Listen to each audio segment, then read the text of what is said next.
So, Okay. Stephanie, um, first of all, and foremost, thank you again for that session that you gave me. I have looked at my horoscope, and it seems like I'm going to be doing a lot of things around the house, as far as my sun sign being in Gemini. Well, my sun sign is Aries, but sun's going to be in Gemini, which is third house, I believe, or is it fourth house? Well, whatever the case.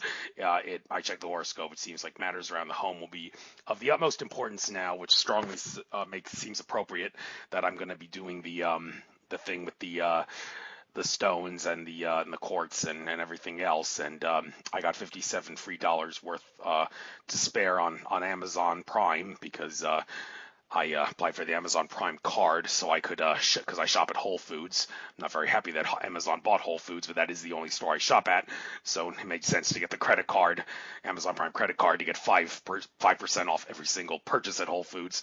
So because I did that, I got like $70 to spare, and I already bought something, so I have 57 to spare. I'll be able to use that to maybe buy some of the stones if Amazon's got them, and the other things, and whatever's left, I'll just buy off some spirit site or something. So that was very helpful. I'm very glad you were able to do that. My father thinks it's all a joke. He says you're going to waste your money, but I have a funny feeling he's probably going to be shocked to find that the house is going to be go for sale a lot sooner after I do this. I hope that's what happens because Yeah. we are trying to sell the property, and it only makes sense I do this before the property is sold. So, with that being said, um, I'd like you to talk about yourself, set the stage for this interview, what you experienced from a primary source standpoint. Educate us. How did you find out that you have the power to be a psychic energy healer? Where did that power come from? How did you get it? It also says you have a background in criminal justice and the foster care system, so I guess you can probably elaborate on that too if it helps set the stage for this other thing, if that helped you care for others and be more determined to help care for others. So, all right, you got the floor. Tell us your life story and how you got the powers you did, where you got them, how you knew you had them, and how you keep them, and all the rest of it. You got the floor. And I'll be on mute while you're talking.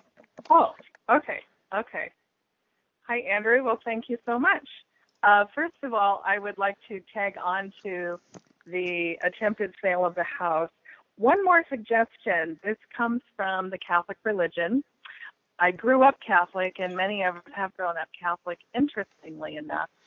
So the Catholics believe that when selling a house and a block is, coming up and it's been on the market for who knows how long, and there's been challenges or difficulty in selling the house, and this actually works. I've seen it work in two different cases, so I can't say it works every time. If you go to a Catholic store, the little gift shop, and you get a little statue of St. Joseph, and then you go to your backyard, dig a little hole, and you have to bury St. Joseph, but you bury him upside down. Why? I don't know. But for the two folks that I know that have done this, believe it or not, within 7 days, not weeks, not months, now that's unique for their circumstances, they were able to actually sell their home. And the interested buyers came forth. So that's just an aside for you. So it's just another suggestion on selling the home. And your father still may think you're crazy, but that's okay. So again, my name's Stephanie Gerard, and I am a medium and also known as an intuitive, a psychic, and energy healer. Sometimes for those of us that enter into this realm, we end up with several gifts. I'm the eldest of 5 children, and again grew up in the Catholic religion.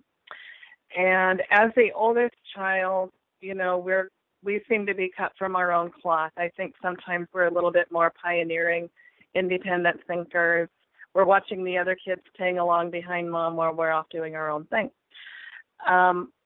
I have very early memories of some very unique experiences. First of all, some people can relate to this. I remember being a child in the crib. I was able to stand, and I had a little stuffed animal, and my mother had put me down for a nap, and that just wasn't going to happen. I was probably 13, 14 months old, and I had my stuffed elephant, and my father came into the room, and he saw that I was still awake after about, I think he said to my mother, "Ruthie, why is she still awake?" So anyway, he came in and played with me a little bit and then set me back down again, which I just thought was ridiculous. So that's my earliest memory. Now, this isn't really normal for most people to be able to remember back to that place in time. So as I grew up, and I'm talking 4 years old, 5 years old, 6 years old, I was just always an observer. I've always been an observer, observing people, their actions, sometimes their energies, but I couldn't quite figure out people. I thought they were a little strange and just didn't really understand this thing called human nature. So I was, as a young child, I think I was 7 years old, I had my tonsils out. And that was a place in time where if there was a tonsil problem, you just reach in and sniff and all done.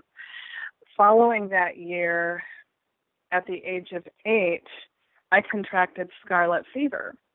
And out of the whole entire school, I was the only kid. So the doctors couldn't figure this out. No one could figure out what was going on with me. Well, part of it was in having the tonsils removed, that was a blockage of the throat chakra. And so they did what they knew how to do at that place in time to clear it. Then with the scarlet fever, it was a way to be, honestly, in hindsight, it was a way to be isolated so that I didn't have to go out in the world and people. When we are born this way, as I have been, it can be very overwhelming and overstimulating to be around a lot of people for any length of time. So just saying this because it plays into the present right now. So anyway, having the scarlet fever afforded me quiet time at home. And I remember being 8 years old and enjoying the quiet, the sleeping on the couch. Mom was tending to the babies and whatnot. But there was something going on. There was a processing going on, because then the following year, at the age of 9, I began having these unique experiences, one of which involved going to a family reunion on my mother's side of the family. We went to my grandmother's house, and there was all the aunts and the uncles, and they loved to play pinochle. So here's 6, 7, 8 different tables, all the aunts and uncles, and they're playing cards, and they're drinking their highballs, which is what they called it. And I felt myself go out of my body.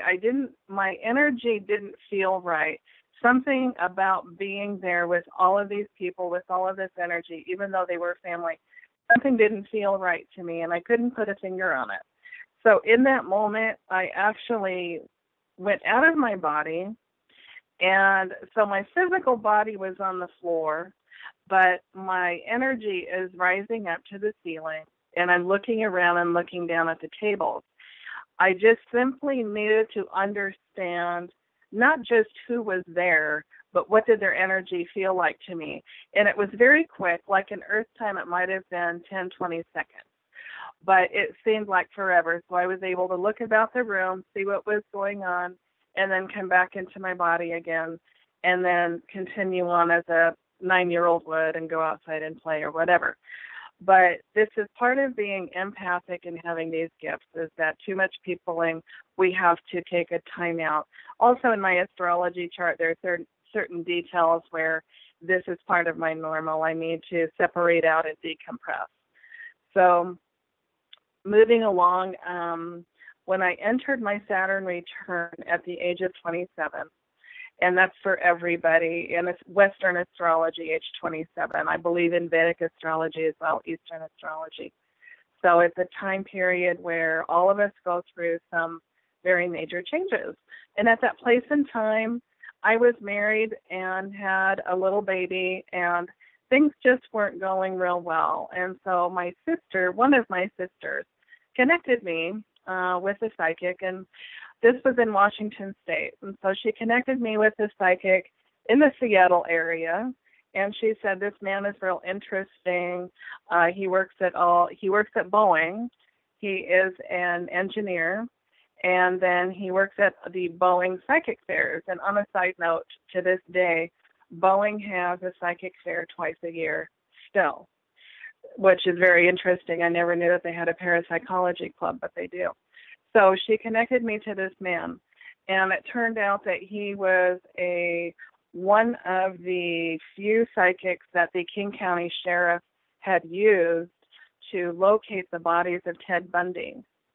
And so he also did, on the side after his day job of being a Boeing engineer, his night job and weekend job, he did this realm. He was a psychic, and he did rebirthing. That was real big at that time, and other things. So he helped to bring clarity and helped people in their world. So my sister was able to coordinate a visit where, you know, I met her in Seattle. That's where she was living at the time.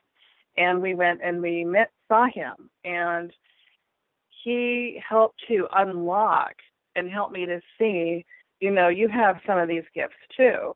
You are a seer as well. And so again, when we are born this way, it's a little bit different story because it's so much our normal. I just felt and believed that this was common sense, and I believed that everybody had my version of common sense. I did not realize that I was coming from a different perspective. So anyway, that gentleman, his name is Roy. Roy was able to bring some insights and clarity to me in a way that I needed. So that actually began my journey of studies. So I also connected with his wife, who was still alive at the time. And through the next few years, I divorced.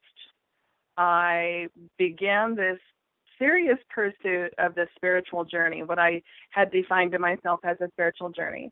I studied all kinds of things. I read about the Sufis. I learned about the tarot cards. I was exposed to and took some classes from a gentleman who used to travel. I don't think he's on the planet anymore, Narayan Singh. And Narayan Singh taught face reading. So what it is the science of physiognomy.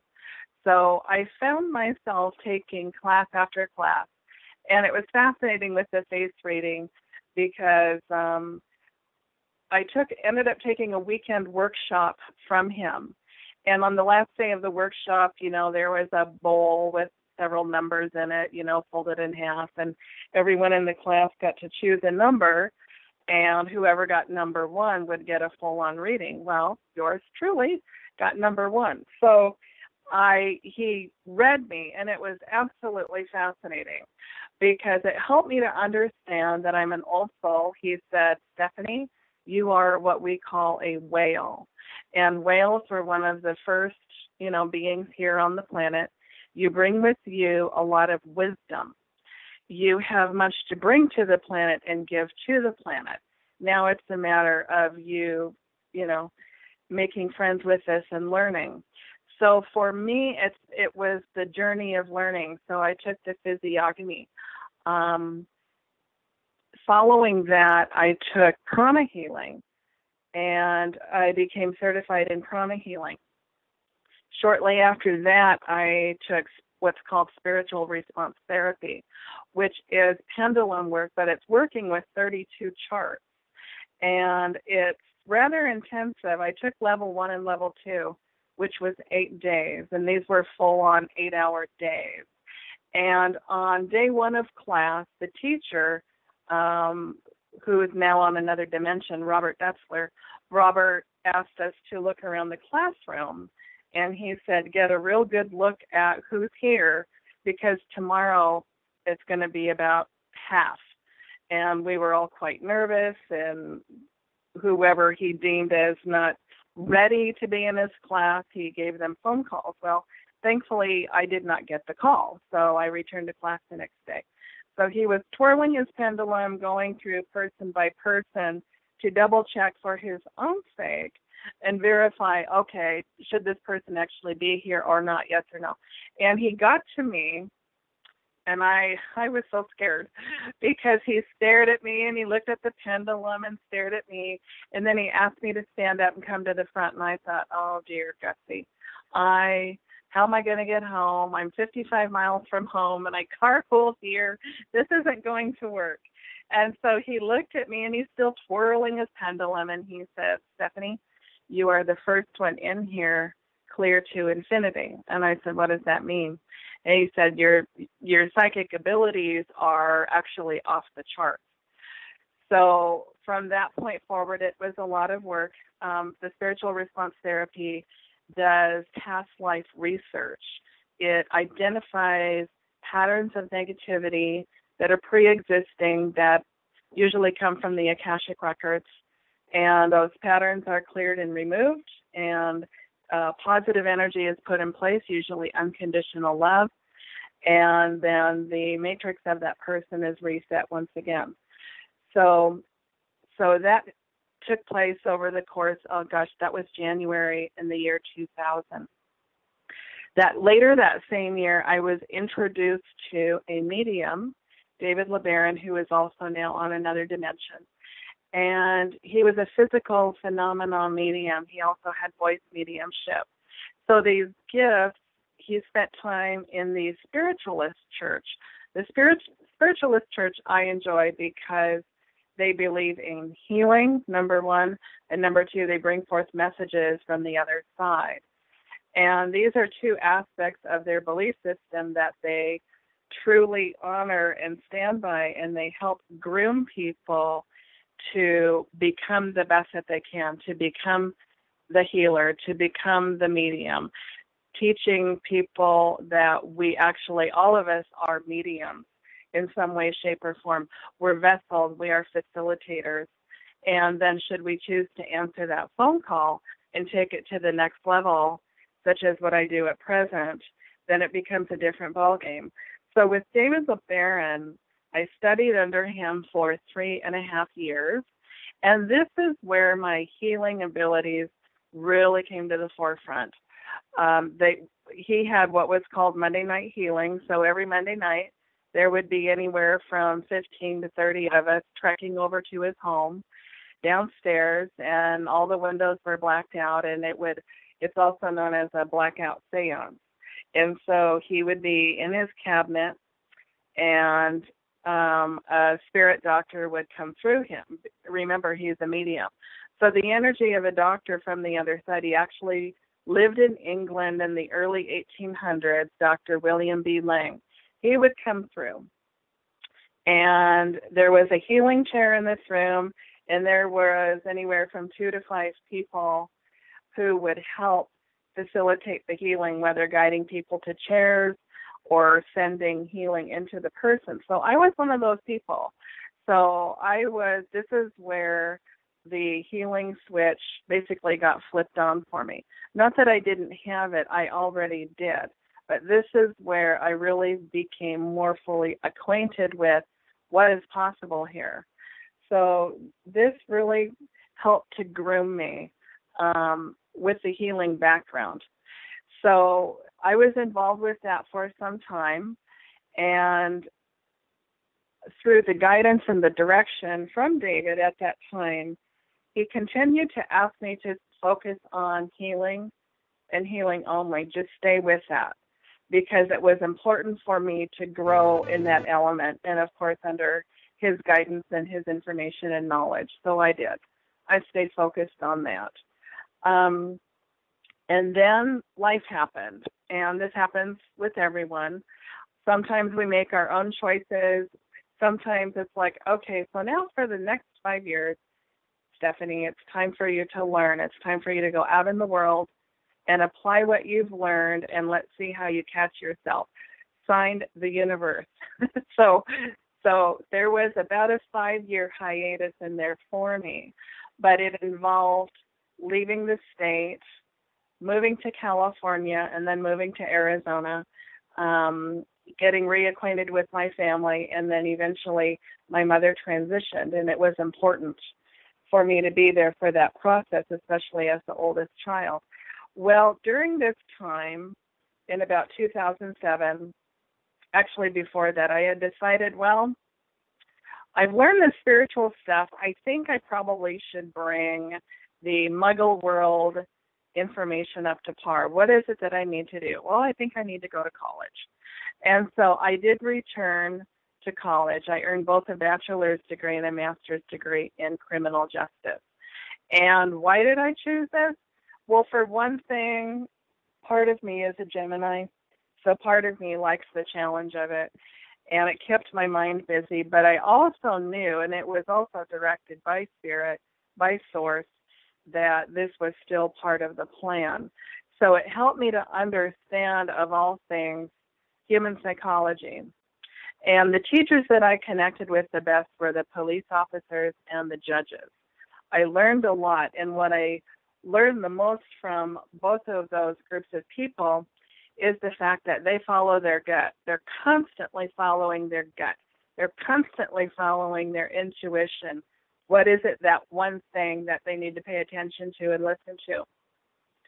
So this helped. And so during this time that I was living in Arizona, that was where I had completed my master's degree, and I started volunteering for the Arizona State Supreme Court for the Foster Care Review Board.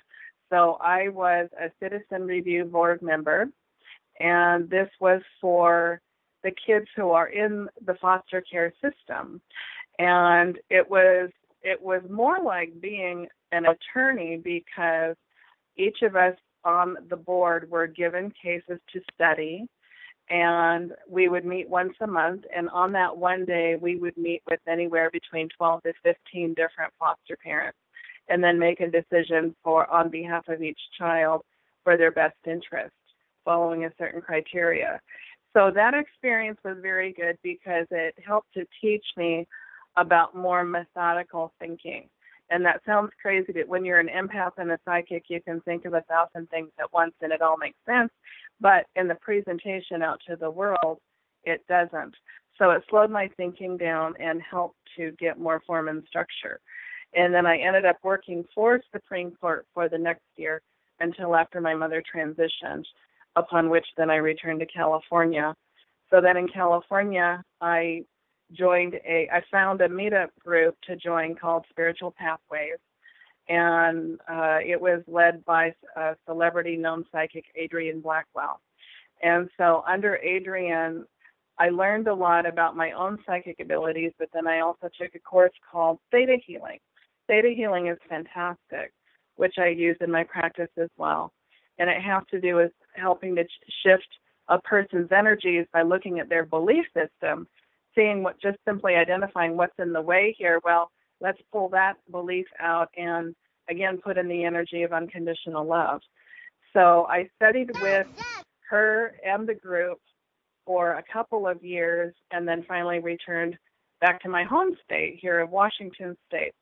And upon arriving here, I immediately started into my own practice. So what I do at present is I have incorporated pretty much all of what I've learned from the time I started taking classes, both on the spiritual side and the Muggle world side. And with the work that I do, which is primarily pendulum work, I incorporate the Theta Healing and the Prana Healing and the clearing of the Akashic records. As a medium, my primary gift with the mediumship is actually healing. I also have people who come in to bring messages, and it just depends upon, who I'm talking to at the moment, if that's the type of reading that they want to have. So I am primarily a healing medium, but I also talk to people on the other side. And this is a gift. So in my family, on both my mother's side and my father's side of the family, there are naturally intuitive people. One of them was my grandmother on my father's side, and then the other one was the grandmother on my mother's side. And both of them recognized in me as a young girl that there was something different about me. So they usually tried to spend more time with me, help me to understand the world, because as a child, that's where much of my confusion came from that place. Because again, my common sense was far different than other people's common sense. And that didn't make sense to me. So where I am at present is it's a combination of all that I've learned combined with my own natural gift of doing readings, doing healings. What is it that I see? Do I see into the future? I can, it depends upon the person's soul and what do they want to see, you see. So I don't read for myself, and that's quite common in this arena. The energy that I connect with in Theta Healing teaches that we connect with Creator of all that is. I like to take it one step further and simply call it Source. I use the term Source because for me it's more all-encompassing. Creator of all that is, yes, is very all-encompassing. The word God to me is beautiful, yet it's limiting in the sense that it's a man-made term, if that makes sense. So in the work that I do, I connect with Source first. I go through Source, connect with Source, get permission, not only verbally get permission from the person, but also get permission from their soul. And believe it or not, 9 times out of 10, when connecting with the energy of the person's soul, they really don't want to give permission because they're afraid. They don't know what's coming. They don't know what's happening. They don't know what this looks like. And that's normal. So they're just simply gently cleared and filled with love, and then permission is granted. So I've had a very interesting, diverse background of not only growing up this way, being born this way, but having learned, having gained the education and the knowledge from several different avenues. All the classes in spirituality, the two college degrees, which in hindsight, it was also me proving to myself at that place and time that, I had value, that I had worth. I had to evolve and grow up still. And that's one thing about being gifted in this way, is that it's so important to stay clean energy-wise, to stay mentally healthy, to remain balanced, and to stay pure. For example, there's times when I take days off.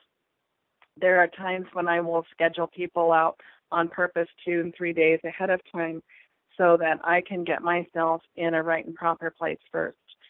So keeping my own balance first before facilitating healing or doing a reading is really, really important. And again, going through Source, connecting not only with my guides, but also asking for permission from the other person's guides so that information can be brought forth. So I know that's been a lot of information, Andrew. That's been my journey thus far.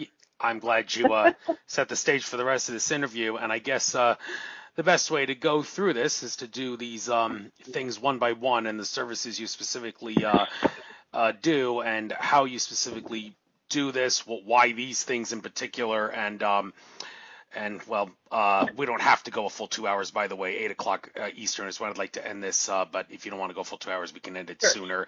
People have lousy attention spans, and that's cost me a listening audience. So we may be a good idea to cut short. But anyhow, we'll see how it goes. Yeah. It's 2 hours, so be it.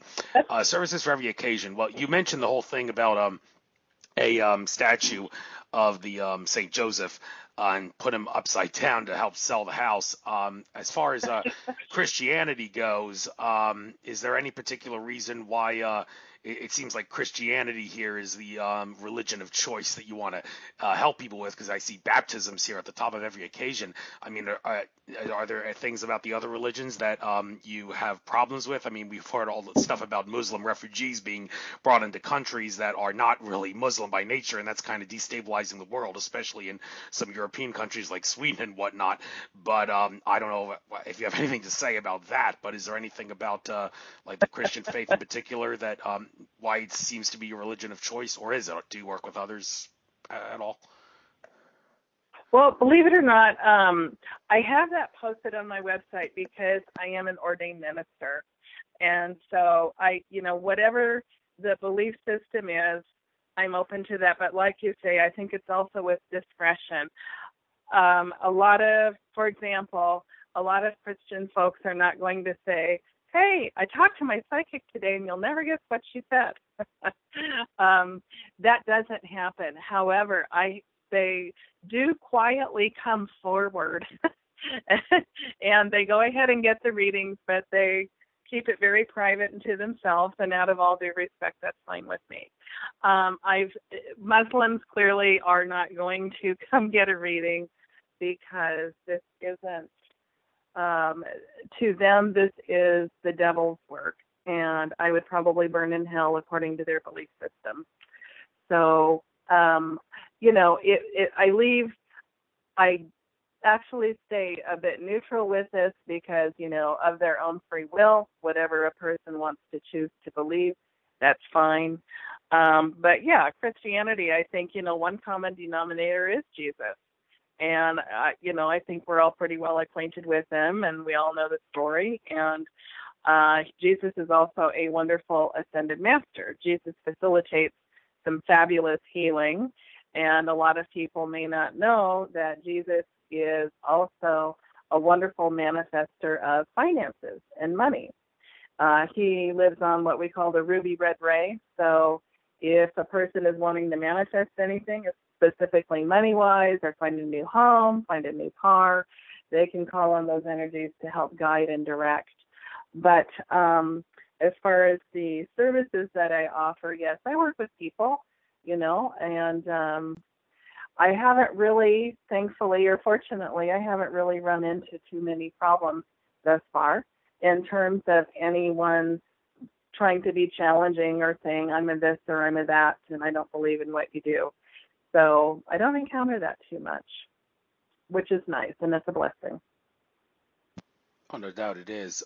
In regards to the criminal justice system thing, when the psychics want to try to help people in law enforcement solve cases, you can be sure that skeptical law enforcement officers, if the psychic pinpoints them to the location of a dead body or something, then they're going to suspect that the psychic is in on the crime if they flat out do not believe in psychic powers. So any idea how a psychic is supposed to circumvent that problem?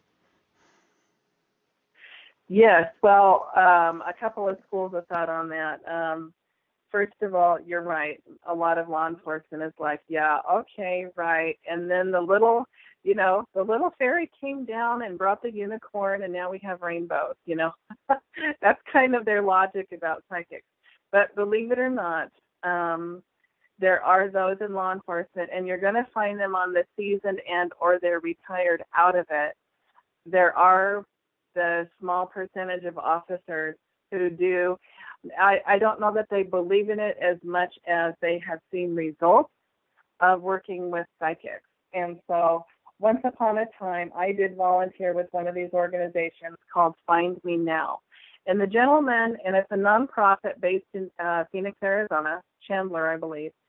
And it's a nonprofit organization that takes cases, cold cases, more recent cases, just depending, and not hires, but takes in a large pool of volunteers of psychics. And so for these cold cases or whatever is going on at present, every person, each psychic is presented with this story. Okay, here's the situation, blah, blah, blah. What do you see? What do you get? The results of that are actually submitted, and they're compared and contrasted, and then they're also researched. They are followed up on. And so the gentleman that leads this group is a retired police officer. He is actually a retired federal agent.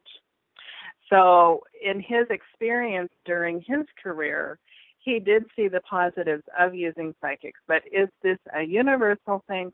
Not necessarily. And for psychics who do want to get into that, it's still kind of down in the Muggle world language where it's who you know.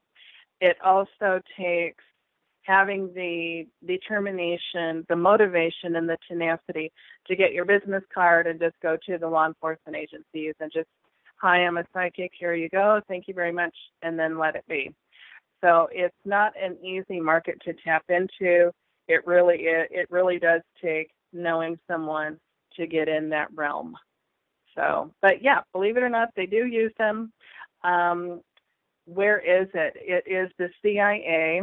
They have a psychic that teaches, and God, where is it? Virginia, the school that they have. A woman who is in her mid-late 70s is a psychic, and she teaches classes there for the CIA, believe it or not, on how to develop their psychic abilities and how to go about utilizing these abilities out in the field. So these things are taking place. It just is a matter of turning over the stone. Do all of the agencies believe in it? Probably not. But there are those agencies that do believe in it, and at least consider, that it does hold some weight, because in the research and their own investigations, it brings something to the table. Sometimes it might be a little tidbit or a morsel, and it could lead to something, and then it could lead to nothing. But for a psychic to tap into that, it just takes knowing people, going into your own networking group, and then just having the motivation to go to the agencies and introduce yourself. Thank you. For the record, I just want to get this out to any psychics who may be listening to this interview and want to help out in this regard. If there's one case that I am very fascinated with, that it'd be nice if some psychic could help solve this. The infamous boy in the box mystery from the Fox Chase area of Philadelphia, where a dead boy's body was found in a box at the intersection of Susquehanna and Very Road. I think it was in the 1950s, maybe late 1950s. And I could have asked Akashic Records reader Andrew Bartzis the truth about that when I had my private session with him, but I didn't.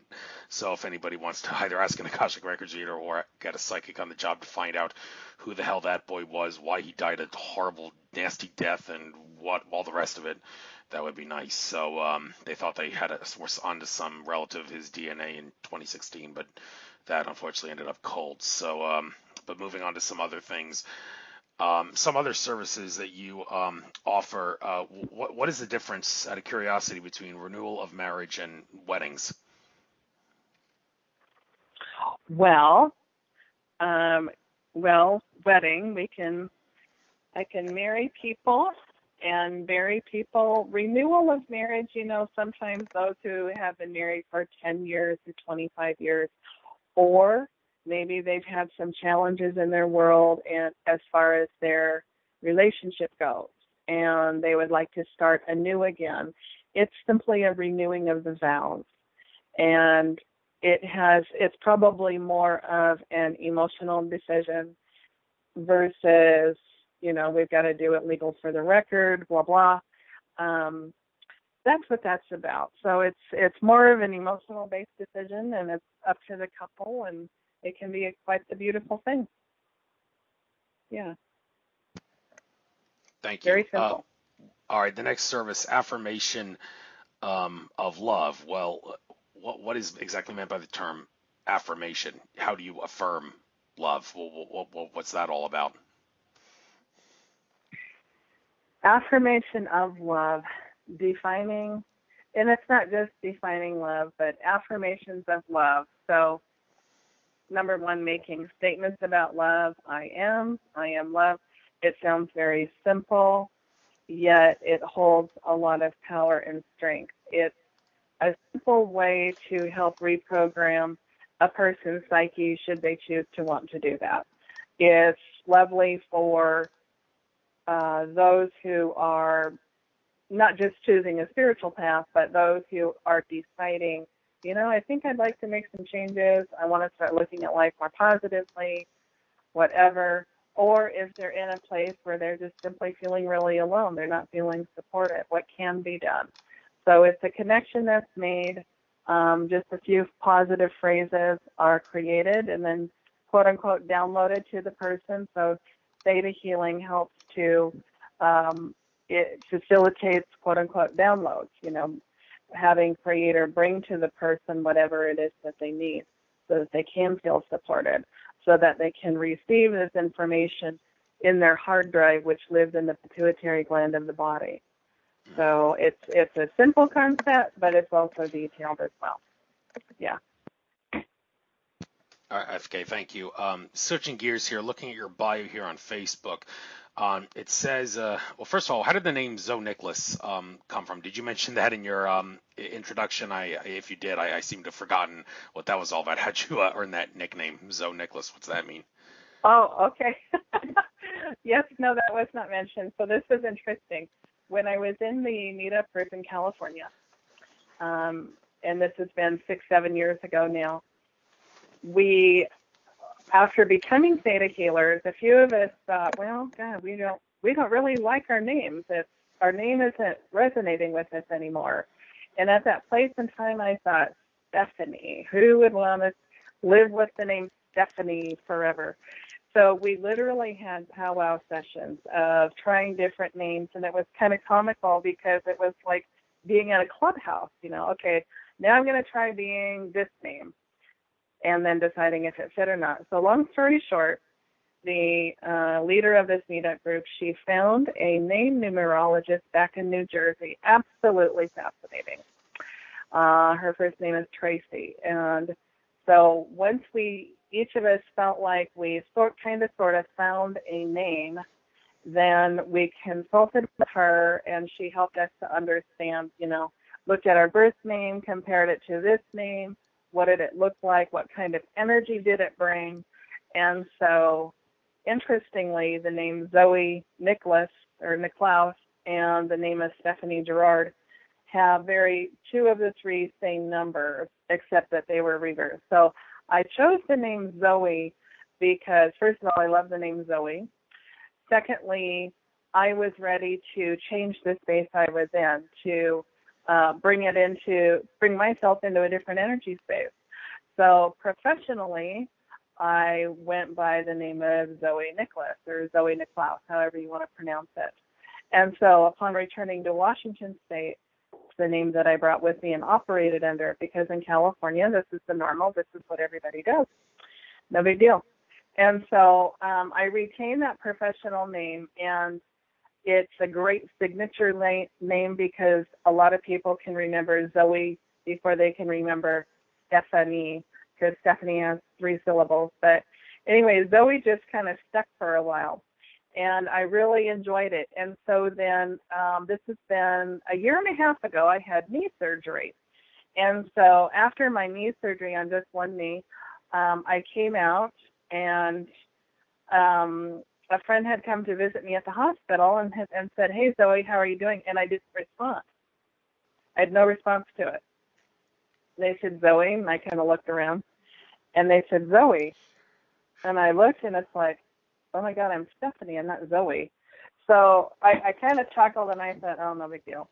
So, but I was getting more and more conflicted as people were calling me Zoe, because I thought, that doesn't sound right anymore. I'm not Zoe, I'm Stephanie. So I trot back to the name numerology lady in Jersey, and after a very lengthy discussion with her, she helped me to understand what had happened and why. And she said, it's actually time for you to return to your natural birth name, because that is holding the energy that you came to the planet with, and it's now time for you to really, truly start launching your mission. I said, oh, okay, no wonder. No wonder Zoe wasn't resonating. So, but the professional name of Zoe was a lot of fun, definitely something people remembered. And I'll always love that name, but it just wasn't resonating anymore because I wanted to return to my own natural birth name. And that's the name I use right now. It's just my own given name. But yeah, Zoe definitely garnered a lot of interest, a lot of business. As you read on my Facebook page, I no more moved back to Washington, and the Seattle Times called me and asked me to make a prediction for the Seahawks game. It was the New Orleans Saints coming to town, and I gave my prediction, and I was one of 7 psychics interviewed, and I was the very last psychic in the newspaper article, and it went the way I said it would did. A few of us said this. Of course, we obviously said the Seahawks would win, but the Seahawks did win. So, but anyway, back to Zoe. Yeah, that's the story of that. And so the conclusion here about the Zoe name is that it's like I needed to operate under that name to have space held so that my authentic self, I guess, if we want to call it that, so that the energy of Stephanie could really come forward in her own power, which is where I'm at now. So it's been a year ago now, and I did do a public talk about it at one of the local psychic venues, and I also did an announcement on Facebook. And, there are people that still call me Zoe. I'm perfectly fine with that. But professionally, I'm operating with my own given name, which honestly feels much better to me. Okay. Looking at your bio here, it also says you're a dynamic empath. Okay. What's the difference between just plain empath and a dynamic empath? I think part of it is just the extra word inserted. But, as in coming to, I believe, first of all, most of us are empathic, if not all of us. If we choose to turn that on, so we walk into a room, we can feel the energy. Does it feel warm? Does it feel cool? Are the people nice? Do we feel like we want to run? I think a lot of us have that GPS within us. The term dynamic simply would include the length of time and experience behind the wheel of this car. So in other words, just taking the time throughout the last several years of the studying and the training and the focus. So at this place in time, roughly about 25 years. So it's just a process of deciding and defining things more quickly, the element, the gift of discernment, being able to discern, okay, yes, this energy feels funky, and it's actually coming from that one person, and I can feel what's going on in their world. So how about let's have Creator send them the energy of love? So it's a matter of discernment probably, which helps to make it quote-unquote dynamic. So being able to discern, to understand, though, it's not personal towards me, the person doesn't hate me, they've got things going on in their world, or whatever the case might be. Just using a higher level of discernment is what that means to me. Thank you. And to help people who are true empaths not really suffer like a lot for being an empath, some people who are empaths end up suffering because of it, like they take on the pain of someone else, and that makes them experience pain, for lack of a better word. Is there any way that the empath, once they take on the negative feelings and energies of someone else, is there any way that, can you give any advice for the empath to dissipate, if that's the proper word to use, the negative energy out of them, or find a way to get rid of the negative energy after you've taken it away from someone who's been suffering? How can empaths not suffer from being an empath? Yes. The first thing is, it's very simple I'm not sure where to start here because that's a loaded question. So first and foremost, when it's being recognized that the energy has been taken in and absorbed, they can also immediately say, if this is not mine, return to the sender with love. So what that does is it will release that energy from the empath, surround that energy with love, return it to the sender so they can decide what to do with it, if they want to keep it or allow it to stay in the energy of love and transmute it.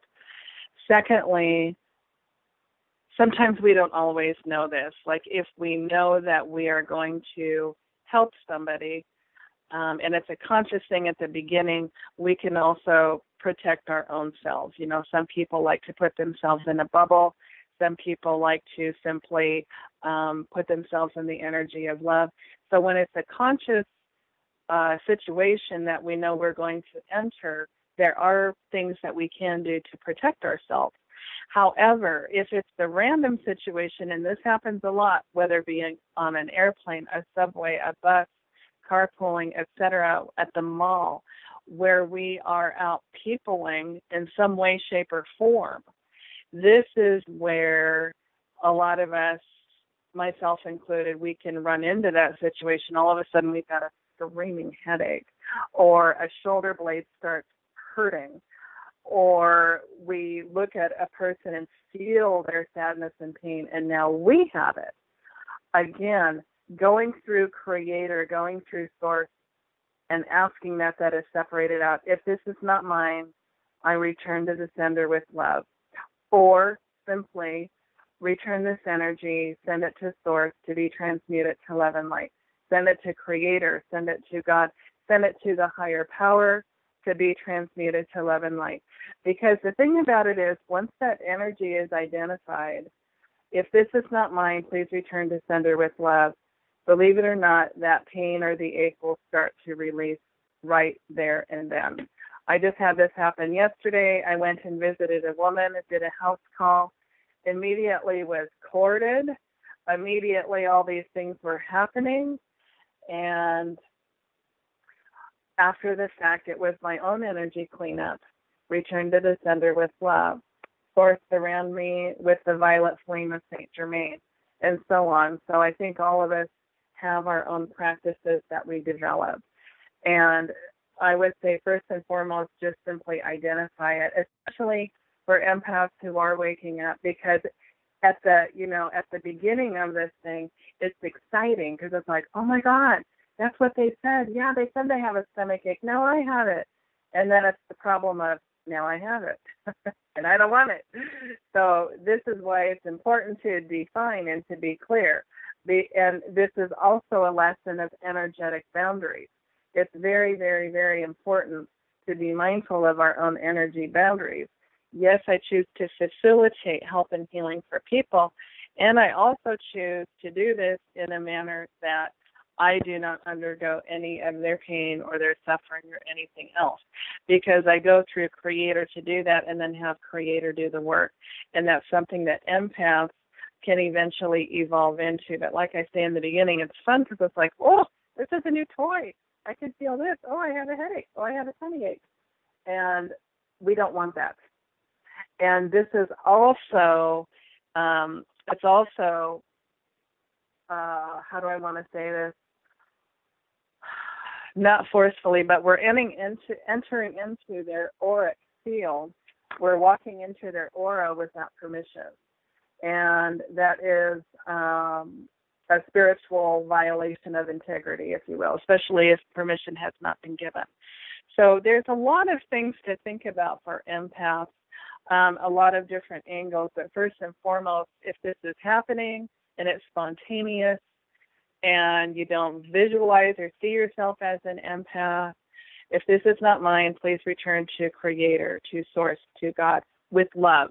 Because love is the strongest energy on the planet. The word love is a number 9 in numerology, which is about brotherhood and the universal oneness and doing everything for the greater good of the whole. That's why the energy of love. So that's what I would suggest to empaths.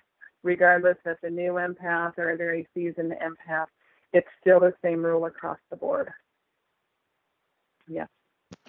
Thank you. But one might ask, if an empath were to suffer from the negative energies and the feelings that they obtain from someone, is it possible that maybe they wouldn't want to transmute the negative energies away from them, because is it possible that by taking on the negative energy and keeping it and suffering a little bit, they can resolve karma faster than they would if they just sent the energy to Source? Or does it not work that way? Do they resolve an equal amount of karma regardless of whether or not they choose to suffer because of the energy they took on, or transmute the energy to Source? Or maybe, am I wrong, could they actually resolve more karma if they gain the ability to transmute it to Source, because that transmuting it to Source allows for you to resolve karma exponentially, more so than suffering?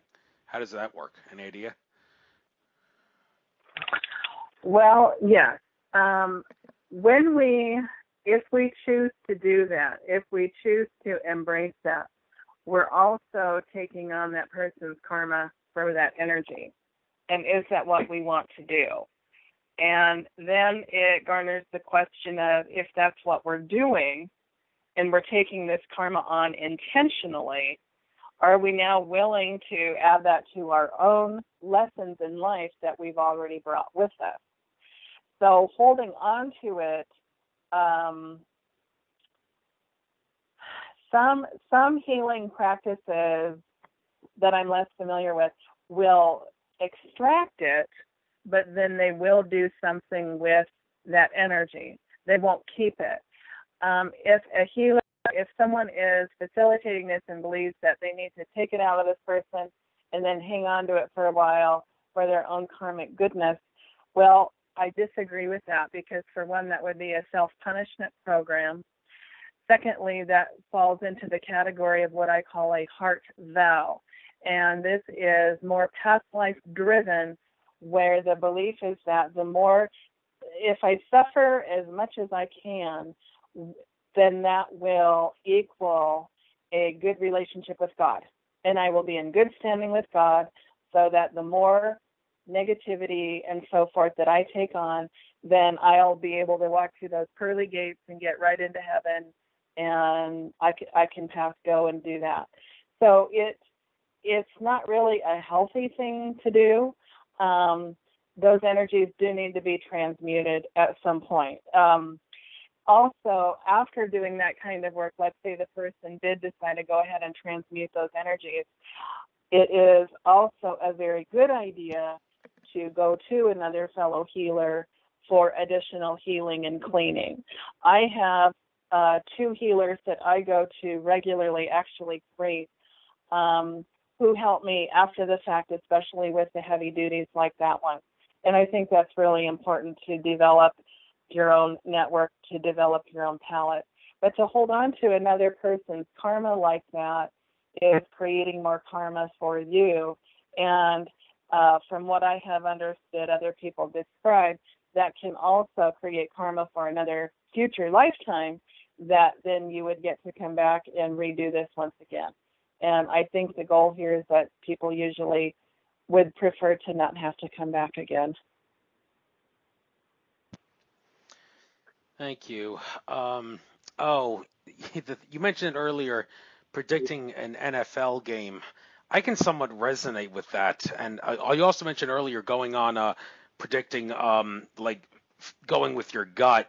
I mean, people would argue if you have a choice between going with your gut and going with your heart, you definitely want to go with the heart, although going with the gut is definitely better than going with the mind. No question about that, but the heart is the way to go. Well, regardless of that, also, you mentioned predicting an NFL game. I can relate to that, because for whatever the interesting reason may be, I seem to have felt, I don't know if I felt it in my gut or if I felt it in my heart, but before this past NFL season started, I more so than ever felt a strong urge to feel that this was the Philadelphia Eagles' year. And lo and behold, I was right. And that wasn't the first time that happened to me. Back in 2008, I had a similar feeling about the Philadelphia Phillies being able to win Philadelphia's first pro sports championship in 25 years. And lo and behold, that happened. The main difference there is back in that time, I was lost in the matrix, and I would use sports as a bread and circus way of escaping from the pains of reality. Now, when I predicted the Eagles would win the Super Bowl, I didn't suffer from that bread and circus sheep-like mentality and following sports to escape from reality. I only watch sports like maybe a football game every Sunday just to take a 3-hour vacation away from everyday life. And but either way, for whatever the reason, I seem to have, and I can't explain why, a knack for predicting my Philadelphia teams winning the championship in the year that they do it. And one could argue that it was already pre-scripted because sports is rigged. And if that's the case, then some part of me was able to tap into the rigging and the information through our consciousness that said that we are on a timeline where the Philadelphia teams, the Phillies and the Eagles respectively, would win championships in 2008 and February 2018. So is that in any way psychic, or is that completely different from the psychic thing that you had when you predicted the outcome of the Seahawks Saints game? Honestly, I would still put that in the category of being psychic, because it does work that way. It's a combination of senses. So it's a combination of the gut, it's a combination of just knowing, and it's the bringing in the feeling factor. Like you said, it's like you can feel it, taste it, smell it. For a couple of years in a row, this was 3 and 4 years ago, at one of the local psychic showcase panels, when it got to be time for the for the Super Bowl, these folks would always give me their questions. Who's going to win? Who's going to win? And I'll tell you what, I would have my gut feeling, but then this is also why I enjoy using the tool of the pendulum, because then it's more neutral than I could be like in my head. And so I would do that. I would do my own muscle testing and all kinds of things. And I gave the predictions, and they were not happy. But that's exactly how it went. It's exactly what happened. So I understand what you're saying. And so was it psychic? Yeah, because it's like this overcoming feeling of, you know what, I just know it's going to happen. Like you, I know the Eagles are going to win, bottom line. I don't know how, and I don't know how I know that I know what I know, but I just know. And so that's what a lot of us say quite a bit of the time, by the way. Yes, it's psychic. It's very intuitive. It's, you're receiving the message, you're receiving the information, you're listening to it, but it resonates. It's like striking a chord. And then that's when you think you're crazy. Oh, this is not my language. I don't ever talk this way. I don't think this way. And then lo and behold, it manifests that way. Interesting. Interesting indeed. And moving on to some other things here. You're also a seer. Like the most people, when they think of the term seer, they think of Nostradamus. And Ted Marr has talked about at a conference that I was at, where he was the head of the conference. He was actually saying, well, folks, time is an illusion. Everything is happening simultaneously. Nostradamus is actually writing prophecies back in his time, centuries ago, and those prophecies are designed to be playing out today. So the Nostradamus that we think is dead, no, he's still alive, because time is an illusion. He's still writing prophecies that are meant to play out. Well, that's what Ted Marr says. I'd like to ask you, do you have any idea what the hell he's talking about? Because there's a lot of people, even me, that really can't make sense of that phenomenon. And in regards to being the type of seer that you are, well, not only that, out of curiosity, can you maybe explain the difference between prediction and prophecy? There is a difference. Maybe you could help explain what it is and what kind of a seer are you? Sure. Okay. So where do we want to start? So let me start with the term seer. I had not originally classified myself as that. It was through connecting with various clients of mine, and then a very specific group in the California area who were all familiar with doing healings and readings and all kinds of stuff. So it's simply through the work that I do, meaning the Akashic records, identifying past lives, going to the root past life, clearing out that root through all lifetimes, all places and time, all dimensions. Once that's removed, it helps me to quote unquote see. So meaning seeing into the future, seeing what else is going on here, having a clear vision that goes beyond just, okay, well, I think next Thursday you're going to wear a green shirt and blue pants. It goes beyond that. It goes into infinity. Making a prediction, to me, that is more so like going off of a combination of logic, common sense, and possibilities. So making a prediction is one thing. Now, Sylvia Brown made several predictions. And are they psychic-based? I would say yes. Does it mean that it's going to be set in stone? No, because we're dealing with humans, and with us humans, it's of our own free will. So these things are possible. However, will it be exactly that? That has yet to be determined. A prophecy, the way I would define that, a prophecy is like a channeling. So a person is receiving information, whether it's from a guide, through source, through whatever, and sometimes it is whatever. It's really important, especially for those who are new in this area, who are waking up, who feel they're newly empath, newly psychic. It's very important to connect with a vibrational energy that is of a high quality. So, for example, connecting with source, connecting with creator versus connecting with a lower dimensional energy. So a prophecies can come in. Again, I look at it as a channeling. But the question behind that is, for the person who is bringing in the prophecy or the channeling, what energy are they connected to? Are they connected to a lower vibrational energy? Are they connected here on this earth plane? Are they connecting to a higher vibrational energy, which is generally for the good of the whole? So that is a question to ask when looking at prophecy, you see. Does that make sense? Did I explain that okay? Yeah, I think you couldn't have explained it any better. Appreciate you giving your best there to it. Okay, switching gears now. I forgot to mention this. Probably should have mentioned this all the way at the beginning. I heard about you from Daniel Teague.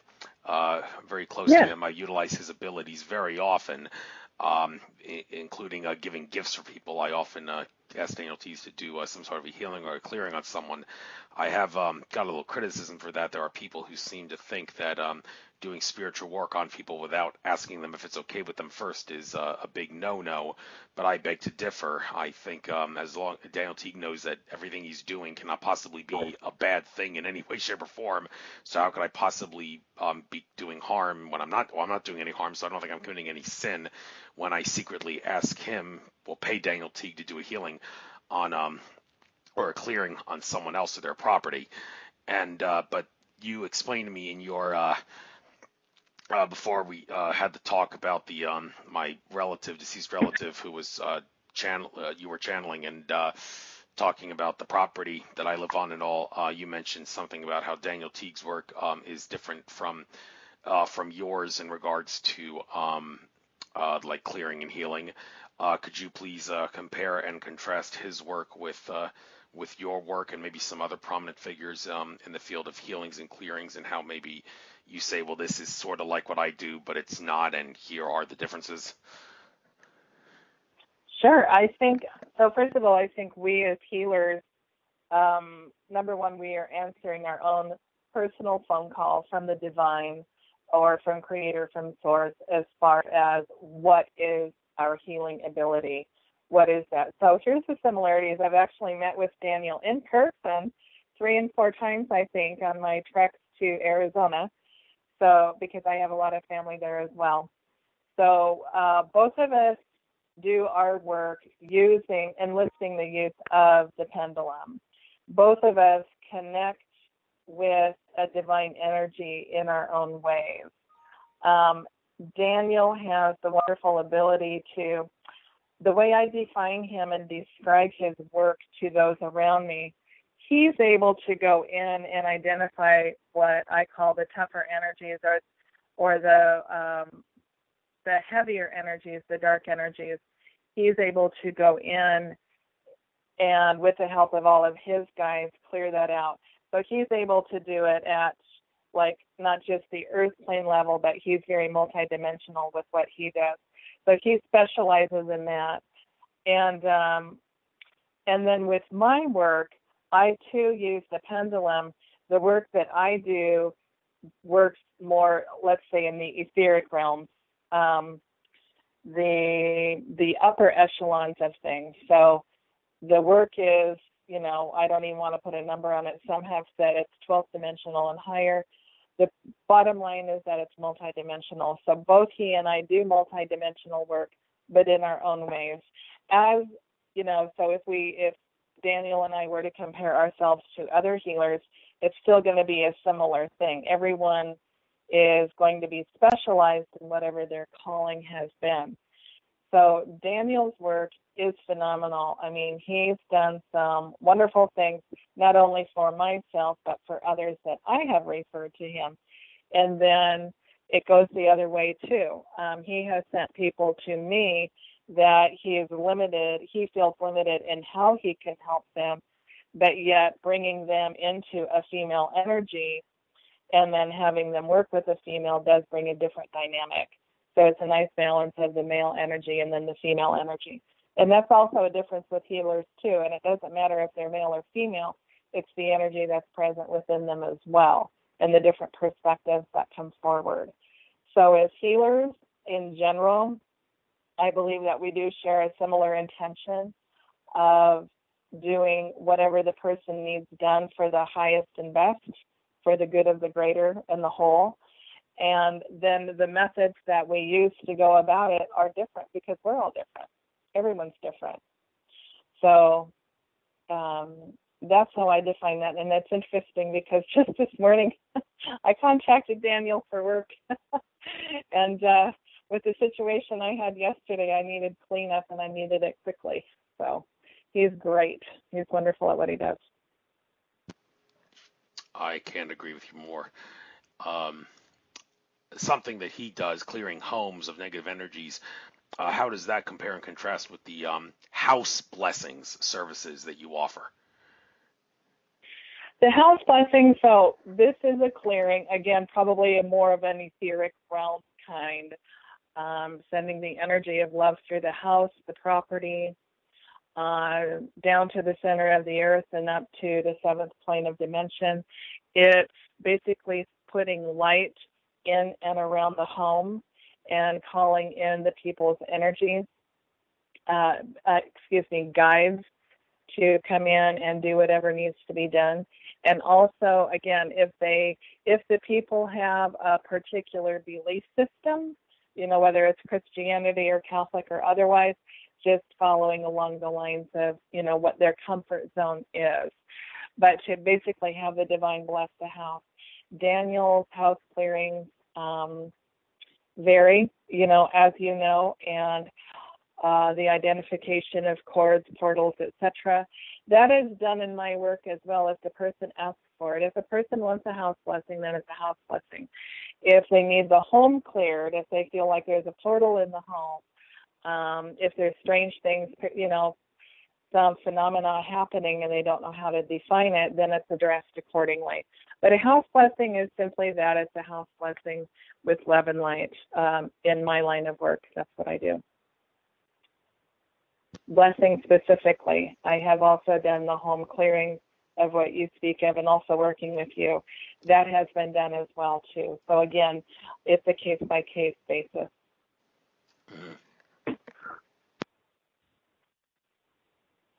Yes.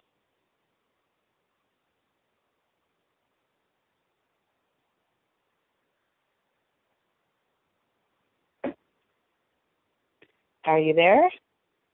Oh, shit, I was on mute and didn't realize it. Sorry about that. Oh. Okay, happens every show. All right, so, okay, anyhow. You left me hanging, Andrew. All right, anyhow, moving on to Theta Energy Healer. You mentioned this earlier, how you do that and how that works. Right. Well, there's certain uses for Theta. First of all, I also remember when I had Maury Zelkovich, I believe his name was, on my show, well known for the Maury method, using certain brainwaves and such to heal and clear and whatnot. He talked about how the so-called 230 feeling that a lot of people have at work, where they like lose energy at work when a lot of the potassium in their brain has converted to sodium, and they start feeling tired at that point. He claims that a so-called theta sound brainwave session would clear that, and you wouldn't have to take a caffeine pill to avoid the 230 feeling. How does that relate in any way to the theta work that you do? And out of curiosity, what is it about the it's the Greek, I believe it's a Greek letter, theta, that why choose that letter and not any of the other letters for the specific healing work that is specific to that letter, theta? Sure. Okay. So Theta Healing, the modality of it was created by Vienna Steibel. She's in Idaho. And so she's clearly trademarked that as far as what you're talking about, the Greek symbol. So anyway, over to the Theta Healing. So for one thing, the theta is actually the brainwave. We have alpha, gamma, beta, theta, and so forth. So the Theta Healing it compares to when we're under hypnosis. Now, this can still be used while we're wide awake and conscious and everything else, just like, the 230 slug feeling. So the Theta Healing, it's the brainwave state. It's if you've ever been hypnotized, you feel like, oh, I am awake, but yet, you feel like you can't move anything. Well, that's because the intention has been set for that. But with a Theta Healing, it's shifting the brainwaves, it's shifting the energy in general, and it's recalibrating and reactivating the energies after the fact. So for example, if a person is having a problem with maintaining energy throughout the day, they can have a Theta Healing session. So there's questions, like what's leading into this, blah, blah, blah. And the research is done first, and then the belief system, because we as humans end up contracting these strange and bizarre beliefs. Like if a person is having a hard time staying awake at work, maybe they have the idea of, well, if I sleep the day away, then I can have life at night. That's just a very simple example. So research is done, and the ideal is to get to the bottom line of where is this really coming from? Where does this belief really truly being stemmed from? And then what can be done to clear it, to get it out of the way, to bring in the direct positive polar opposite. So that's what Theta Healing does. It definitely shifts the energy. It helps to release and remove like the energetic charges that we get. For example, people that are afraid of heights, people are afraid to fly, drive over a bridge. Fears like that can be dealt with, but also the everyday stuff can be dealt with too. But it has to do with going into the person's energy field, which also directly affects the pituitary gland, which is the hard drive of the body. And to reshift that and to recalibrate it is basically rebalancing the person's entire system, mental, emotional, physical, spiritual. Thank you for touching on that. Now, psychic medium. First of all, can you please tell the difference between a medium and a channeler? Because some people use the terms interchangeably, but they shouldn't. I hear some people say, because there is a difference between a medium and a channeler. And is there any advice you can give to those of us who aren't psychic to develop better psychic abilities? I mean, is it because you have certain DNA strands that are active that people that aren't psychic don't have active? I mean, is it because you're closer to source in some way, shape, or form, which allows for it? I mean, can asking your angels and guides enhance your psychic abilities? And if so, to what extent do you have to do your own part to make that possible? I'm asking a lot of questions here at once, but I'm sure you get my drift. Start off the difference between medium and a channeler, and then go from there, please.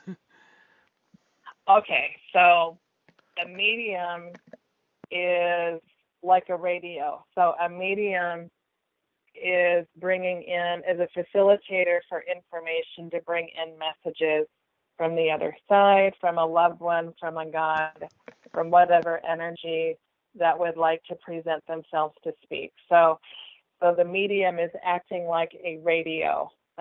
We see this with Nikola Tesla. So medium is a radio. A channeler is bringing in messages specifically. So how do because the two are very close together. Channeling, there are a lot of folks right now, for example, channeling messages from the Ascended Masters, from archangels, or from their guides and so on. And these are like, I would call it like the public broadcast system. So they're, messages for the public or not, just depending on the nature of the information. But channeling is a broadcast. It's like for everybody. Being the medium, we are dealing with the person who is in front of us.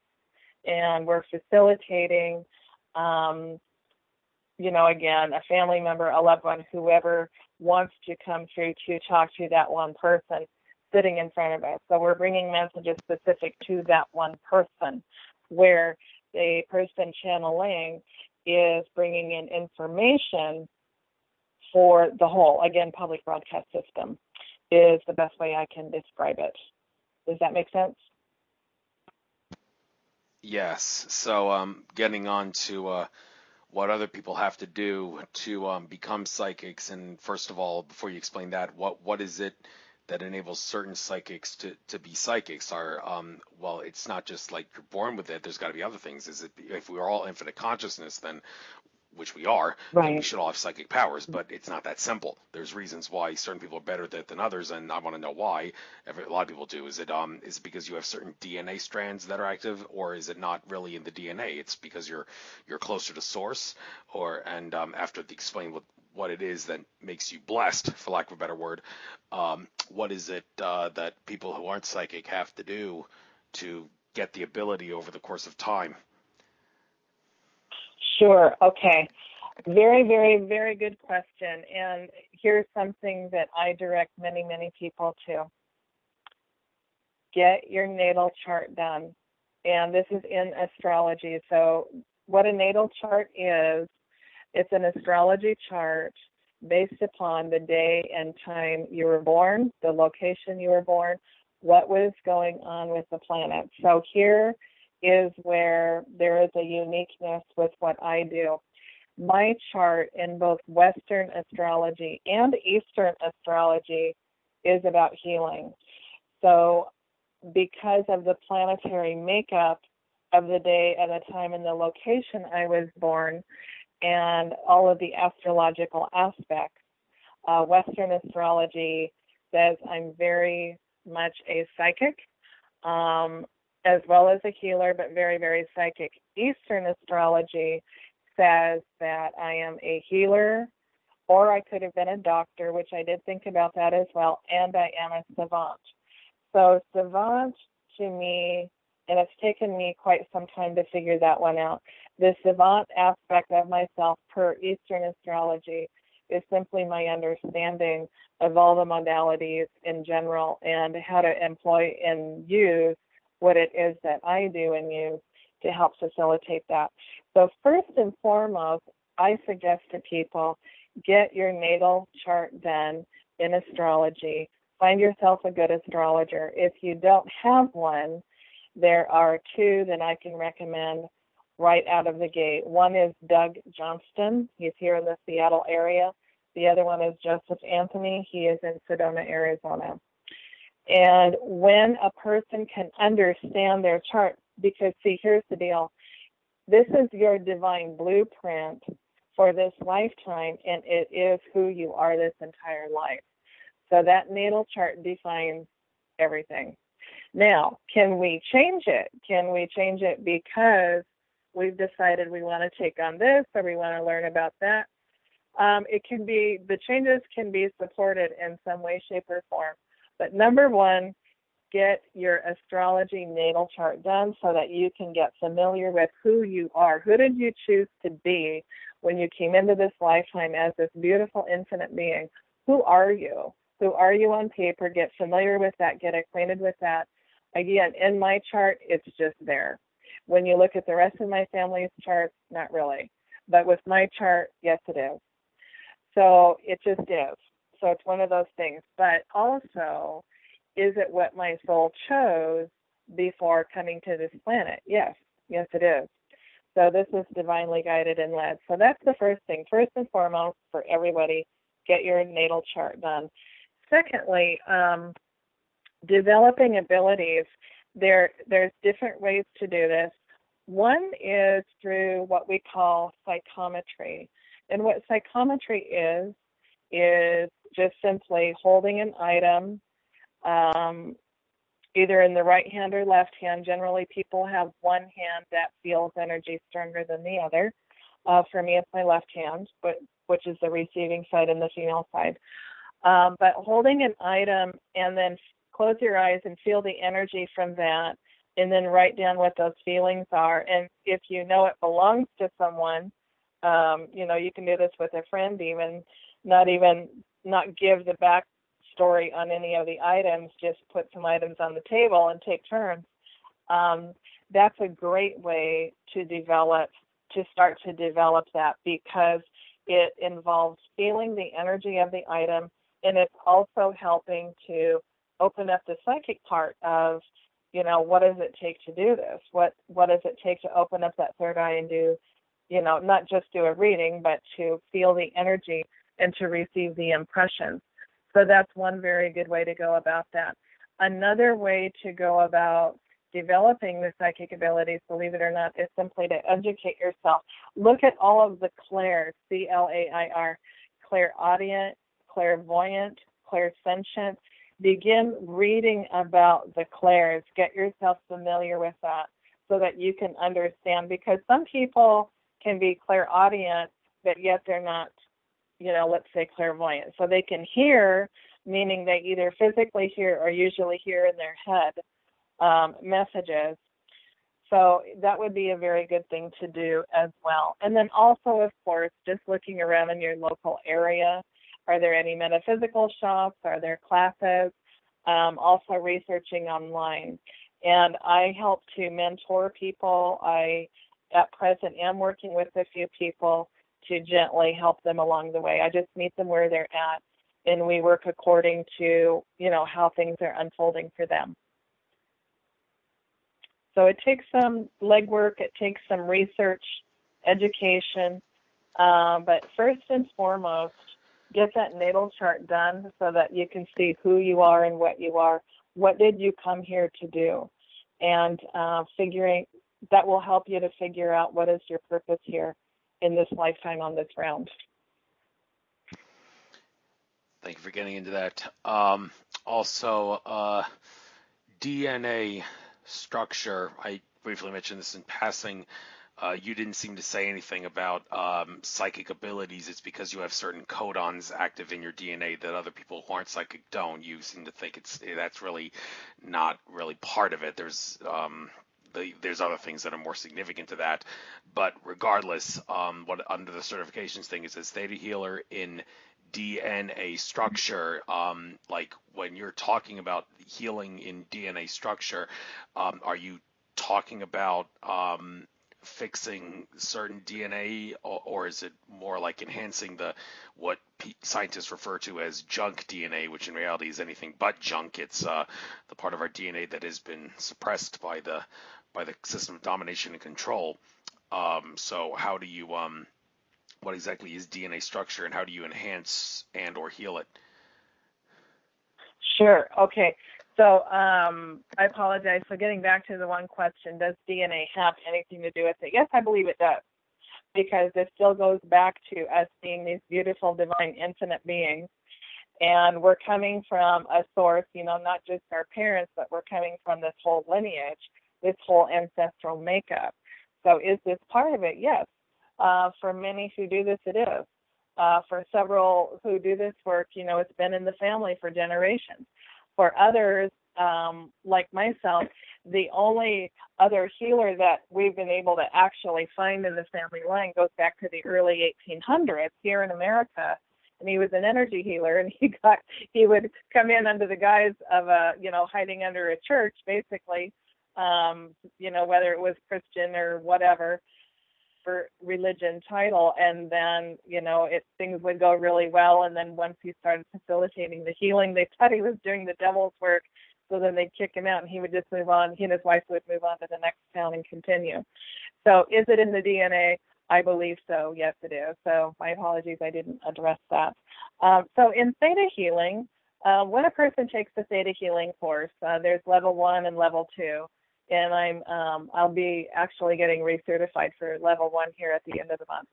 So the first level of Theta Healing is studying the DNA. So it is possible to, number one, with permission of the individual, to step into their energy field, to look around and see what's going on. Now we can, and then to facilitate the healing of the DNA. Now, for example, if a person has let's say a hereditary gene disease in their family, or if they feel that they may have something, let's say mom had whatever disease going on, it is possible to step into that person's space, locate and identify this particular gene, and isolate it and neutralize it. Now, does it mean that the person won't get it? Not necessarily, because of their own free will. However, I have seen cases where that does get neutralized and the person ends up not contracting anything. So I've seen that play out a couple of times. But with the DNA structure, it's a cleansing and a clearing. It can also be a process of activating, I'm not up in my numbers with that, but, I know the numbers are at least double, if not more right now, as far as how many strands do we have. So it's generally the cleansing and the clearing. And again, if a person is having a specific issue or problem, there is a way to go in there. Vienna has made not only the DNA structure book, but she also has Theta Healing, the Cure for All Disease, which is sort of like a handbook. So if a person has MS, for example, there are the practical suggestions as far as, what do they need to have dietarily, what supplements should they be taking, because Vienna is also a naturopathic doctor. And then what's the belief systems going on surrounding that illness. So it's through the clearing of the belief system of the individual in Theta Healing, that's what we do. We go in and identify what is that false belief, pull it, clear it, and download a positive belief that, their body is in good standing, however we want to phrase it, depending on the nature of what's going on.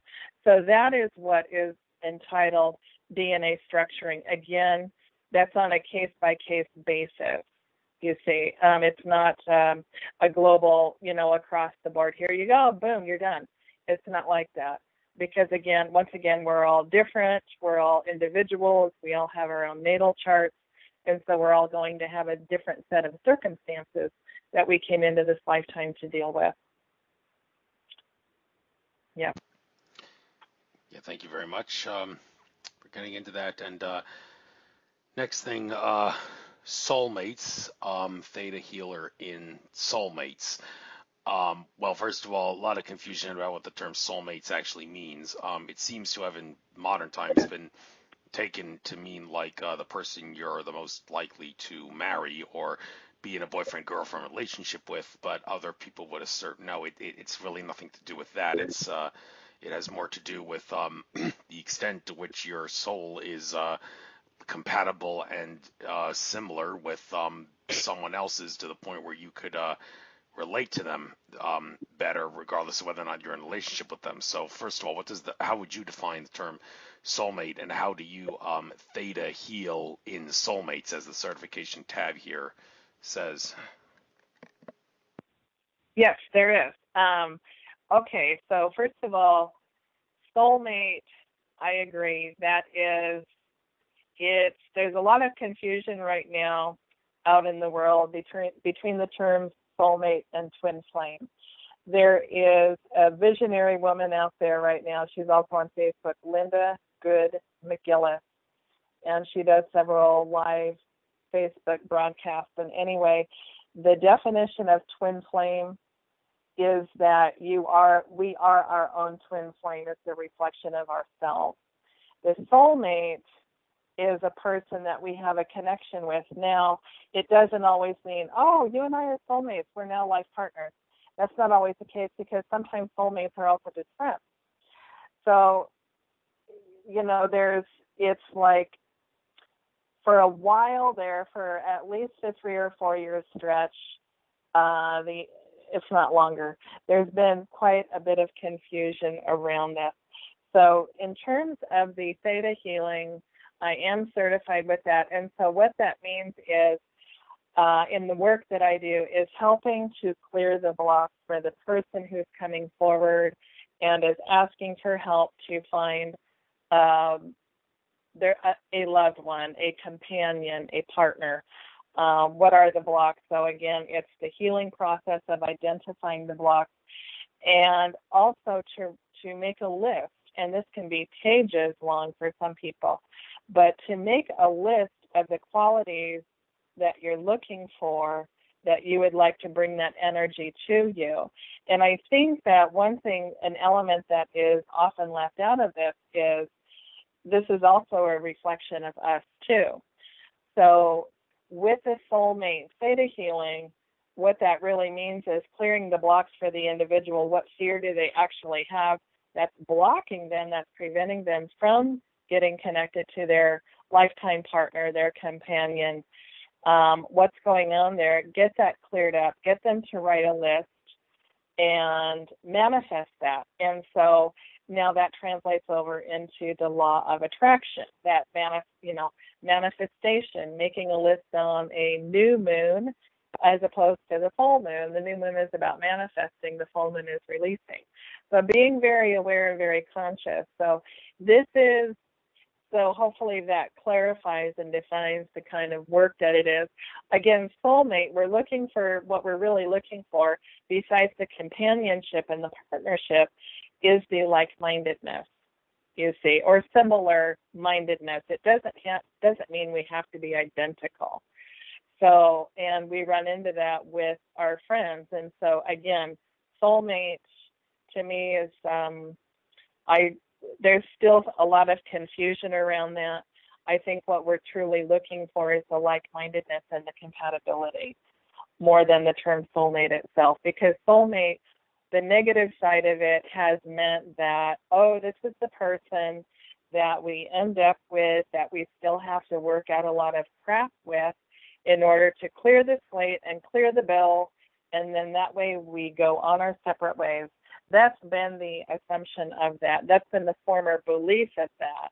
But I think as time goes on and we evolve into this higher vibration, we're getting more clear about, okay, I really want someone that thinks in a similar way, but yet they don't have to be identical either.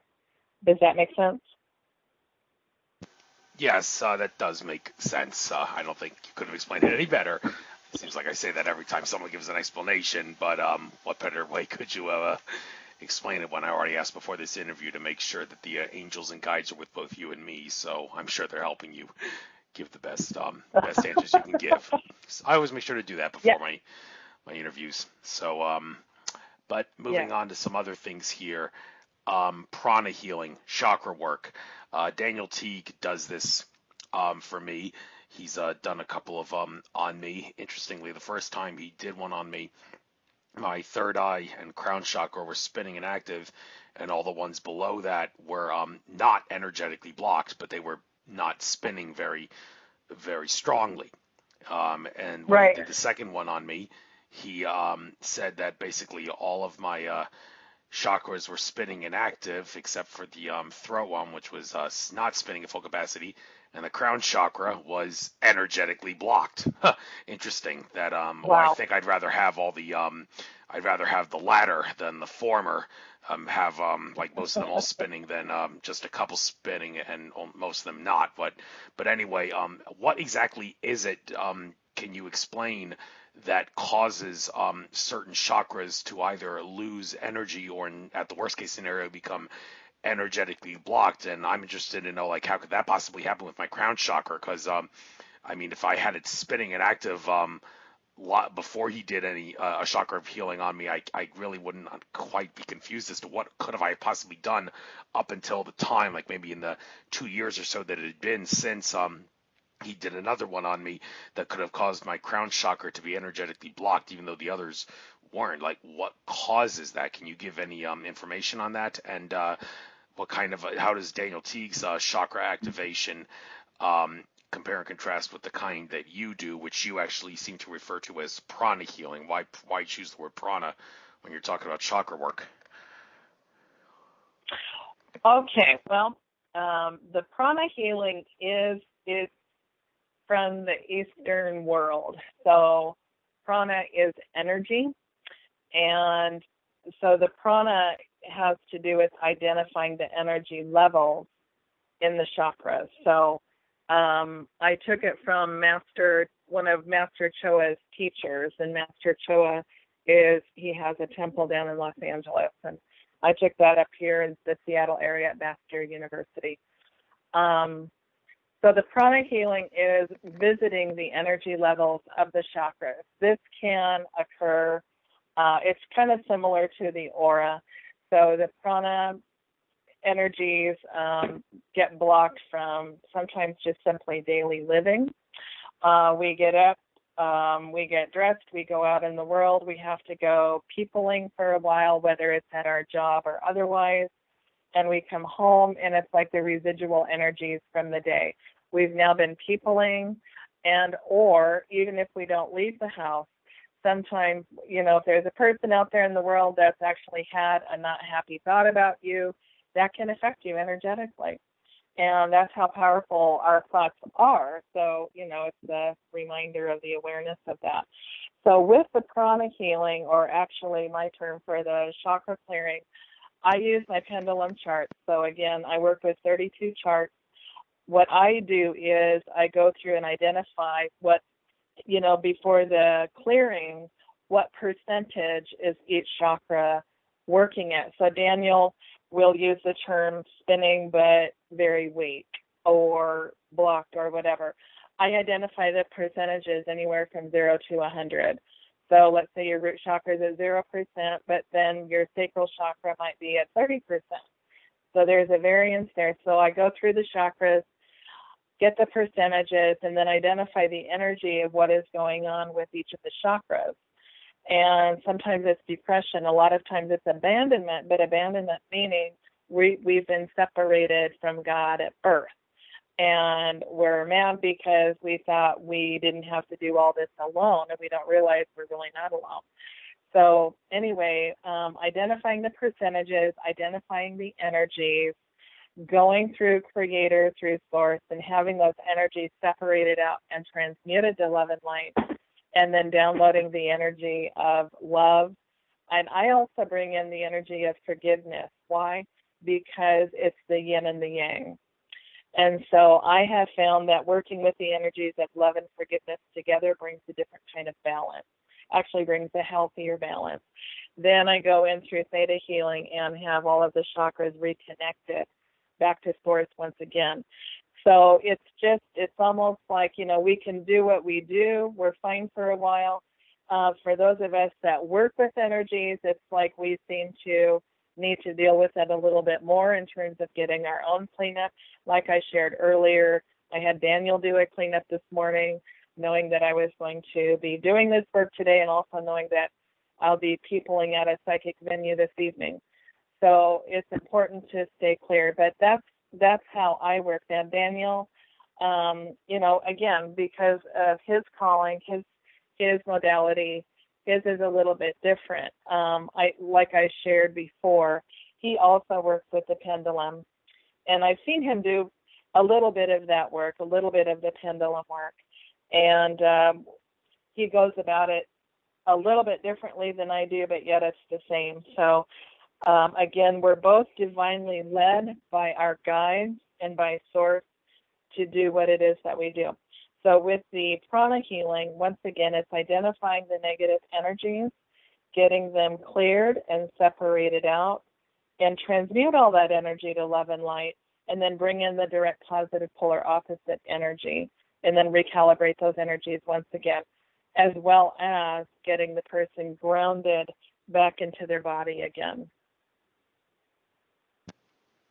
Yes, getting back to the pendulum thing for a moment, I did download a little document, I think it was from numerologist.com, maybe, talking about using pendulums for spiritual work and whatnot. And it said that to start off, you may actually not want to get the splurge on getting the full-blown crystal-type pendulum. You may just want to use something as simple as a paper clip attached to a string. Well, one could make the argument, well, don't splurge on a crystal pendulum at all. I mean, you can make the argument because everything's infinite consciousness, and a simple paperclip could have the ability to be a good pendulum. But then again, certain things are obviously going to be better than others, because certain things have more like oomph, more spiritual like energy in them. Obviously, a crystal would have more than a paperclip. But if someone really wanted to try to use a paperclip pendulum and try to make it as good, like work with it so much that they could read it just as well as a crystal pendulum, Is that possible, or is that something that's just outright laughable? You could never have like a paperclip pendulum be as good as one that's crystalline. Oh, it's absolutely possible. And I'll tell you what, I have done that. I have been, this has been some years ago. I was at work and I had wanted to know about something. So that's what I did. I got a rubber band and a pendulum and a paperclip, and tied it up, and it works. And when I'm in a pinch, if I don't have my pendulum on me, I get out my car keys, and I've used my car keys. I've used necklaces. I have put a string around a ring and use it that way. Because the thing about it is, like you say, about this high level of consciousness, the meta consciousness, we're setting the intention. So does it really matter? Are we using a quote-unquote proper pendulum? Because here's the thing, that was man-made. So if it's man-made, a paperclip and a rubber band can work, a paperclip and a string can work. Absolutely, yes. Yes, I'm speaking from my own personal experience. They all work. Why? Because we're connecting with the divine, we're setting the intention, and we're asking, whether it's simply yes, no. With my charts, it's very directional. There's a number of places to go with it. But it's less about what the pretty item looks like. It's more about what's coming through here in terms of what the response is. I've even used like a cell phone charger with a weight on the end and the thin cord. I mean, I've used a number of things, not as a regular tool, but in a pinch. Yes, but that's how that works, is that we're connecting into that level of consciousness and seeking the answer right now. Absolutely, yes. All right. You mentioned the third eye as being prominent in regards to psychic work. Now, I often like to pick on George Kavaslis. I have the utmost respect for the guy, but he often gets get really serious about, like, it's always best to just go with the heart. And he even says, well, screw the third eye. I mean, the third eye, that's in the mind. The powers that be, the control system wants control of our minds. If you go with the third eye, you're making it easier for them to control you. And not only that, the heart is ultimately the best way to go. So he always goes with the heart and says, well, screw the third eye. I say, well, good for you if you can do that and not get bored, but isn't variety like the spice of life? Don't you want to maybe like try to use the third eye just for the hell of getting a little variety and experimenting and have a little fun? Well, maybe so, but also there's another thing to take into account here about the crown chakra and its significance. A lot of people will say, well, the crown chakra, it's the one at the top. Isn't that mean the most important? Well, how do you define important? I mean, some people like Akashic Records reader Andrew Bartzis, he has made it clear that the crown chakra plays a very significant role in his ability to access and read the Akashic Records. Now, George Kavaslis, who goes with the heart all the time, he can't access the Akashic Records with the heart, allegedly, which if he could almost answer any question under the sun that can be answered by accessing the Akashic Records like Andrew Bartzis can. I once asked George Kavaslis, do you know which moons in the solar system are artificial biospheres masquerading as moons, and he said, no, it's not information that I contain within my heart soul essence. But of course, if you asked Andrew Bartzis that question, he could answer it because his crown chakra enables him to answer to access the Akashic Records and get the answer to that question. So this brings up a whole new can of worms as to which chakra is the best and how can you make sense of which ones we should use and which ones we shouldn't use in regards to psychic healing or psychic energy or whatever you're doing. Can you maybe clear up the confusion here? Sure. Okay. Well, first of all, what we're talking about with the chakras is that these are all energy centers, and each energy center has a specific purpose, and it's still energy. It's the divine energy. So if we say, oh, I'm not going to listen to this one, but I'm going to listen to that one, we're not using all of the senses. We're not using all of the energy. The third eye, first and foremost, it's not just on the forehead. We don't just put the little jewel on it. It goes all the way through our brain to the back of our head. So when we're out in public, for example, and all of a sudden we get the chills or the hair starts standing up on our head, we have that beautiful energy center saying, warning, warning, it's like a GPS is what I'm trying to say. All of our energy centers are. To listen to the heart, yes. There's a beautiful several posts on Facebook, little picture with the little child putting their hand on the tree and the eyes are closed. Listen with your heart, not just feel, but listen. So yes, listen to the heart chakra, but understand that all of the energy centers are important. They're all equally important. Each of them also facilitates specific purposes, but they all work together in unison. So for example, if you go shopping and you need a coat, you're not going to buy just the button on the coat, right? You're going to, or you're not going to have the whole coat except the left sleeve. To me, anyway, all the energy centers are important. Everything, all of these centers play into the, entire beingness of the using, facilitating psychic energy, facilitating healing work, whatever it is that we're doing, because we are energy. And if we're taking our energy and plugging a hole and saying, I don't like that one, so I'm not going to use that one, then we're not using, we're not being all that we can be, is what I'm trying to say. We're already full of energy. We are a massive energy. We are interdimensional. And that's my take on that, Andrew. That's how I see that to be.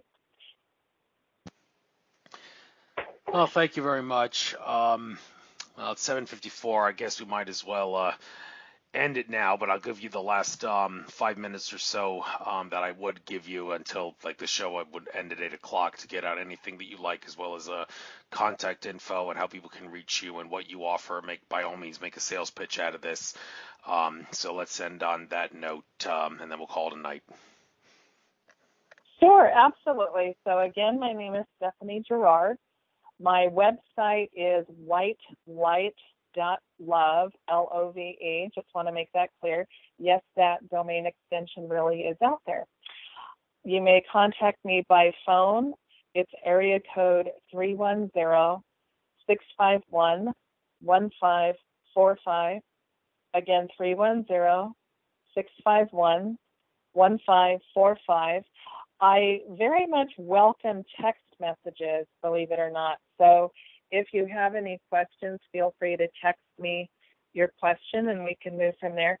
My email address is transformation@whitelight.love. Again, transformation@whitelight.love. And so I'll just talk briefly about what I am dealing with and seeing a lot of at present.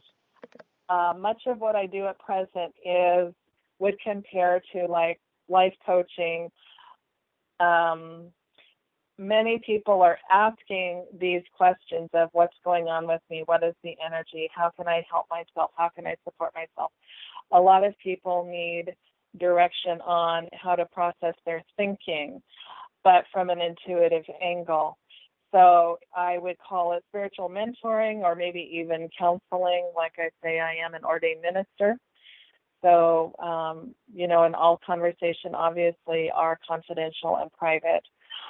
Much of the work, too, has to do with the clearing of old patterns, trying to figure out what happened along the way. Why is there an emotional trigger between yourself and your job, between yourself and a person, and so on. We identify those triggers, clear them, and bring in the energy of love. So much of the work I do is based on those realms. Some people have described me as working with the higher realms. And, just being open to people. I meet people where they're at. I don't do just a blanket thing. I listen to the person and see what it is that we can do. What is the need? How can it be fulfilled? Also, if I feel the person could also use services from another person, such as Daniel, such as a woman I know who does the doTERRA oils, Curdy Lindgren. I'm not opposed to making suggestions that they continue their healing to be more fully supported, so as we move through their journey, and that's what I call it, that they can be better supported. So that's pretty much how I work. Sometimes a person only wants a psychic reading. That's perfect. Other times people want very specific healing for whatever the topic is, and that's exactly what we do. So again, I work with people on a case-by-case basis, and we identify what is needed, and we move from there. So there you have it, Andrew. Thank you very much. Again, I would like to thank Daniel Teague for suggesting you. I'd like to thank you for being a guest on my show, as well as doing that session not too distant past about what I got to do on my property to help the entities and forces out there utilize and harness it for the betterment of humanity. I will definitely get to that, as my horoscope suggests that when the sun moves into the house that it moves into on the 21st, which will be tomorrow, on the summer solstice, which officially starts at 6:07 a.m. tomorrow, the 21st Eastern time. I will get onto that, and you have been a great help. You've enlightened me with a few things you said in this interview. I wish you the best of luck, and I bid you good day. Thank you very much, Thank Stephanie. you. Take care now. Thank you very much, Andrew.